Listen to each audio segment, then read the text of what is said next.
YCP చేపడుతున్న Gen Z కార్యక్రమంపై Gudivada MLA Venigandla రాము తీవ్ర విమర్శలు చేశారు. ప్రజల్లో ఏది ట్రెండింగ్ అయితే దాన్నే వైసీపీ అనుసరిస్తోందని ఆరోపించారు.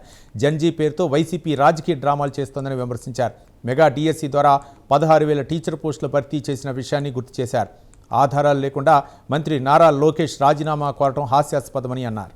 జెన్జీ అంటే ఎవరో తెలిస్తే కనుక వాళ్ళకి నేను గ్యారంటీగా సమాధానం చెప్తానండి. వాళ్ళు ఏదో నోటుకొచ్చింది మాట్లాడి అక్కడ సమస్యకి ఇక్కడ సమస్యకి లింక్ ఎడతాం అనేది పిచ్చితాను. మీరు నోటుకొచ్చింది ఒకటి, నోటుకొచ్చిన ఒక ఆరోపణ చేస్తారు.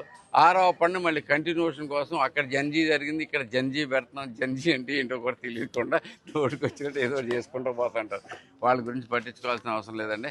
16,000 పైగా జాబులు ఎంతమందికి ఇస్తే దాంట్లో అక్రమాలు జరిగినాయని ఎవరిని చెబుతాడండి. బేసిక్గా దీంట్లోంచి చేసిన వాళ్ళు కానీ నిజంగా జరిగిన వాళ్ళు కానీ నిన్న తిరిగిన వాళ్ళు ఒకసారి చూసుకోండి. మరి ఒకసారి అందరూ కూడా ఇక్కడి నుంచి ఎవరైనా జెన్జీ మాకు అన్యాయం జరిగింది అనుకుంటే దాని తాలూకు సర్టిఫికెట్లు కూడా పెట్టుకుని తిరిగితే బెటర్ అవుతాం. బేసికలీ దీంట్లో లేకపోతే అది చదువుకున్నాడో లేదో తెలియదు, దీంట్లోంచి చదివేశాడో లేదో తెలియదు, ఏం చేశారో తెలియదు. జెన్జీ అనేది పదం అంటే ట్రెండింగ్ లేదుంటే అది వాడైతే మనం కూడా ట్రెండ్ అవుతాం అనుకునేది రాంగ్ పద్ధతి. అదైతే కనుక అందరికీ తెలిసిందే. ఈ జెన్జీ ఉద్యమం అనేది ప్రజల నుంచి వచ్చింది. వైసీపీ తరఫున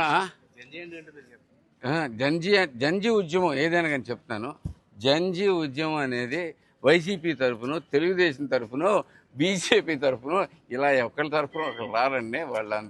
వాళ్ళంతా ఇండిపెండెంట్ పీపుల్, ఇండిపెండెంట్గా వద్దామని వాళ్ళ ఉద్దేశం. బేసిక్గా ఓన్ చేస్తానికి ప్రయత్నం చేసుకుంటారు.